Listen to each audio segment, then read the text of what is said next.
Hello friends, যে যেখান থেকে দেখছেন সবাইকে ওয়েলকাম।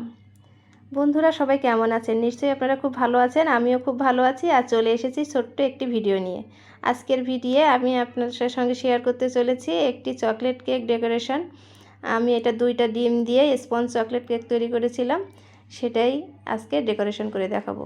তো বন্ধুরা যারা আমার চ্যানেলে এখনও সাবস্ক্রাইব করেননি, তাদের কাছে অনুরোধ রইল তারা অবশ্যই আমার চ্যানেলটি সাবস্ক্রাইব করবেন আর বন্ধুদের সঙ্গে ভিডিওটি শেয়ার করবেন, লাইক কমেন্ট করবেন। আর যারা পুরাতন বন্ধু আছেন তাদেরকে অসংখ্য ধন্যবাদ। আমার ভিডিওটি দেখবেন সবাই আর লাইক কমেন্ট করবেন কেমন হলো। বন্ধুরা চলুন তাহলে বলি কি করছি। আমি এখানে চকলেট যে কেকটা তৈরি করেছি সেটা প্রথমে মোল্ড আউট করে নিয়েছি, নিয়ে সেটাকে 3টে স্লাইস করে নিয়েছি।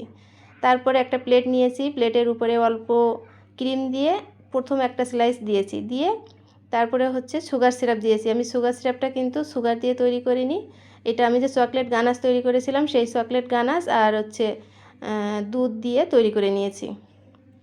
তারপরে সেটা দিয়ে সুন্দর করে কেকটা ভিজিয়ে নিতে হবে, যেন কেকটা ময়েস্ট থাকার জন্য আমাদেরকে অবশ্যই কিন্তু কেকটা এভাবে করে সুগার সিরাপ দিয়ে ভিজিয়ে নিতে হবে। তারপরে দেখলেন তো প্রথমে আমি ভিজিয়ে নিয়ে ক্রিম দিয়ে নিয়েছি, তারপরে দিয়েছি চকলেট গানাশ। চকলেট গানাশে আপনার কিন্তু চকলেট কেকটার টেস্টটা অনেক গুণ বাড়িয়ে দেয়, তাই চকলেট গানাশটা অবশ্যই কিন্তু এখানে দিয়ে নেবেন।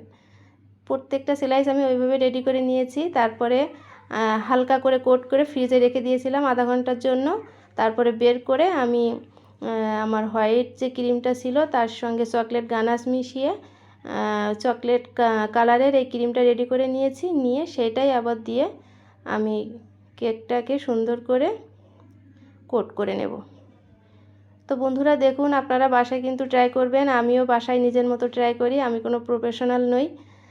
যদি খারাপ লাগে কেউ কিছু মনে করবেন না, আর যদি ভালো লেগে থাকে অবশ্যই বন্ধুদের সঙ্গে একটা শেয়ার করবেন। আর প্লিজ প্লিজ আমার চ্যানেলটি সাবস্ক্রাইব করে দিবেন। তো বন্ধুরা দেখুন, আমি এরকমভাবে আস্তে আস্তে টার্ন টেবিল ঘুরিয়ে ঘুরিয়ে কেকটাকে সুন্দর করে যথাসম্ভব চেষ্টা করছি সমান করার জন্য। তারপর আমি প্লেটটাকে একটু টিস্যু দিয়ে মুছে নিলাম সাইডটা। এবার চকলেট গানাশ আমি তৈরি করে নিয়েছিলাম, সেই চকলেট গানাশ দিয়ে আমি দেখুন এইভাবে হাত দিয়ে একটা একটা করে ড্রপ যেন নিচে পড়ে সুন্দর করে দিয়ে নিচ্ছি। আর পুরো কেকটা আমি এখন উপরটা আমি শুধু চকলেট গানাশ দিয়ে ঢেকে দেব।